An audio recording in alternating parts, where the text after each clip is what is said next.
Shalom Bapak Ibu Saudara. Kita lanjutkan tema kita menjalankan kerajaan sorga di bumi. Kita sudah bicara mengenai Adam yang gagal memelihara Taman Eden yang adalah simbol daripada kerajaan sorga di bumi. Dan kita akan lihat sekarang dua kasus ya, baik kasus Kain dengan Habel atau dengan Set juga nanti. Dan kita akan melihat juga kasus lagi tentang Nuh, kisah Nuh itu ya. Kemudian kita lihat sekarang yang pertama, Kain dengan Habel. Kita tahu bahwa Kain itu dan Habel sama-sama beragama, katakanlah begitu ya. Keduanya sama-sama mencoba berhubungan dengan Tuhan melalui korban persembahan. Karena Kain ini petani, ya tentu hasil tani yang dia persembahkan kepada Tuhan. Sementara Habel itu peternak, dia kasih dombanya itu, lemak-lemaknya itu ya. Kemudian kita tahu bahwa persembahan Habel diterima oleh Tuhan, persembahan Kain ditolak. Nah, ini diterimanya persembahan Habel bukan karena Habel itu peternak ya, memberikan korban binatang, bukan begitu.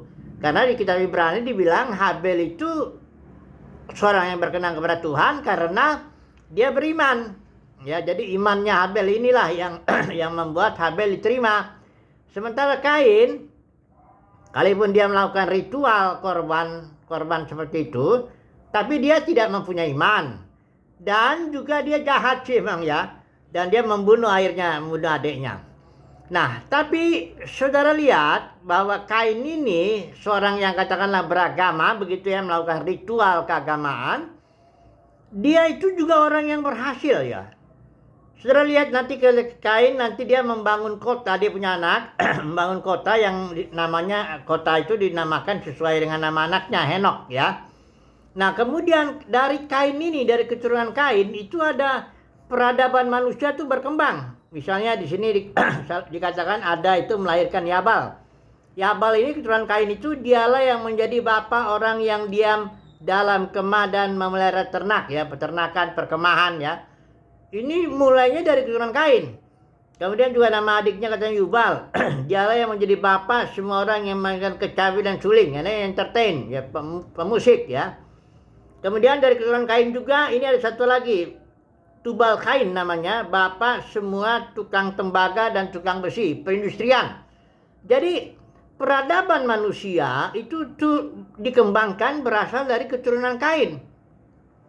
Sekalipun dia itu, ya dia hidup menjauh dari Tuhan ya. Nah, kita lihat ini bahwa ketika manusia makan pohon pengetahuan itu dan dia menjauh dari Tuhan, manusia tetap bisa mempunyai karya di muka bumi ini ya.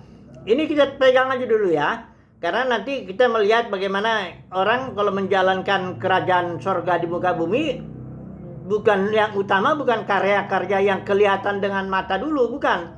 Mari kita bandingkan ya keturunan Kain dengan keturunan Set. Karena Habel meninggalkan ganti Set. Nah, kalau kita melihat keturunan Set, ini keturunan ini nggak disebut karyanya apapun juga. Hanya disebut umurnya ya. Umur itu dalam konteks perjanjian lama atau sebelum dalam kitab Kejadian ini sangat berharga. Orang yang dicatat umurnya itu berarti umur hidupnya di hadapan Tuhan itu berharga. Saudara lihat nanti Kain dengan keturunannya sama sekali tidak disebut umurnya. Kan nggak berharga hidupnya, sekalipun Kain dan keturunannya menghasilkan bisa membangun kerajaan. Kota itu kan simbol daripada kerajaan di bumi kan. Sekalipun Kain juga bisa membangun peradaban manusia, tapi dia tidak bernilai kehidupannya dibanding dengan keturunan Set. Ya, kalau saya lihat ini Set itu punya anak namanya Enos. Waktu itulah orang mulai memanggil nama Tuhan, berfellowship, bersekutu dengan Tuhan. Ini juga ada dari keturunan Set yang namanya Henok. Ya, 60 dia itu Henok hidup bergaul dengan Tuhan. Ya, jadi prinsipnya kalau orang mau menjalankan kerajaan sorga di bumi, bukan dulu karyanya yang kelihatan dengan mata itu ya. Kalau dalam konteks kekristenan ya bukan dulu utama bangun gedung besar ya, banyak pengikut, dan bukan itu dulu, bukan karya-karya memenangkan jiwa, bukan dulu itu. Tapi fellowship ini ya, ini dari kasus Kain dengan Set ini ya, sekarang kita bandingkan ini. Ini bagi orang yang mau menjalankan kerajaan sorga di bumi, nomor satu, fellowship dulu dengan Tuhan. Bersekutu dulu dengan Tuhan.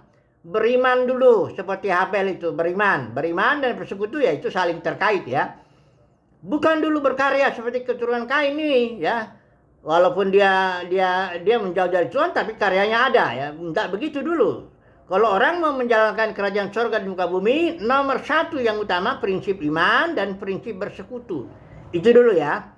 Oke, dari sini kita dapat satu pelajaran ya.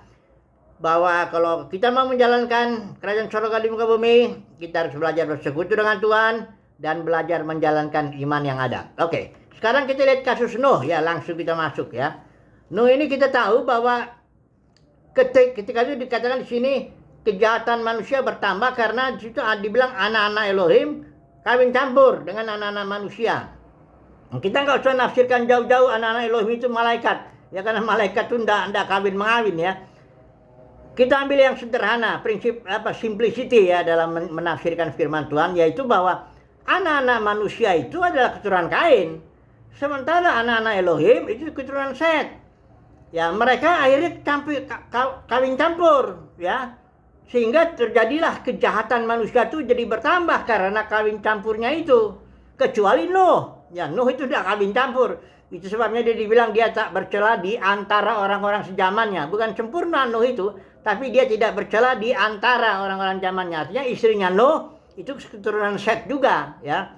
Nah, kita tahu ceritanya akhirnya Tuhan suruh bikin air bahtera dan akhirnya dihancurkanlah itu manusia yang yang jahat itu ya. Nah, namanya orang mengambil kesimpulan dari cerita Nuh ini ya karena doktrin rapture, keterangkatan itu ya. Coba dulu ya, saya baca dulu ya di Matius yang 24 itu ayat 37. Sebab sebagaimana halnya pada zaman Nuh, demikian pula halnya kelak pada kedatangan anak manusia. Nah, banyak orang Kristen sebagian ya, nggak semua orang Kristen percaya doktrin keterangkatan. Tapi saya memberi komentar ini karena ayat ini biasanya dipakai. Bahwa pada kedatangan Tuhan nanti orang-orang benar akan diangkat. Orang-orang kudus ya diangkat ya. Bertemu dengan Tuhan di angkasa ya, entah di mana di sorga, pergi ke sanalah ya. Meninggalkan bumi lah, intinya begitulah. Tapi kalau kita melihat kasus Nuh yang pergi meninggalkan bumi oleh karena air bah itu adalah orang-orang yang jahat. Nuh dan keluarganya total 8 orang itu yang tinggal di bumi. Mengapa demikian? Karena rencana Tuhan itu dia mau menegakkan kerajaan sorga di bumi. Fokus rencana Bapa itu dari Kejadian sampai Wahyu sebenarnya bumi. Kerajaan sorga itu harus turun nanti ke bumi. Makanya doa Tuhan Yesus itu ajarin sama muridnya, doakan supaya datanglah kerajaanmu. Maksudnya datang dari dimensi sorgawi turun ke dalam dimensi bumi, ruang dan waktu ini. Nah, jadi kita melihat bahwa ada dua kasus dari kasus ini, Nuh ya, bahwa orang-orang benarlah yang akan mewarisi bumi. Yesus juga dalam khotbah di bukit kan bilang gitu, berbahagialah orang yang lemah lembut, karena mereka akan memiliki bumi, bukan memiliki sorga. Sorga itu bukan rencana Bapa itu. Rencana Bapa fokusnya ini bumi ini, yang kita injak ini loh, ya. Kerajaan sorga mesti turun di sini, mesti ditegakkan di sini. Kita harus menjalankan kerajaan sorga di bumi dalam rangka menaklukkan segala sesuatu ya, kerajaan kegelapan supaya bumi ini penuh kemuliaan Tuhan. Oke lah, kita ambil kesimpulan dulu sementara ini ya. Dari kasus Kain dan Habel atau dengan Set ya, kita dapat satu prinsip. Kalau orang mau menjalankan kerajaan sorga di muka bumi, maka dia harus belajar bertindak berdasarkan iman ya.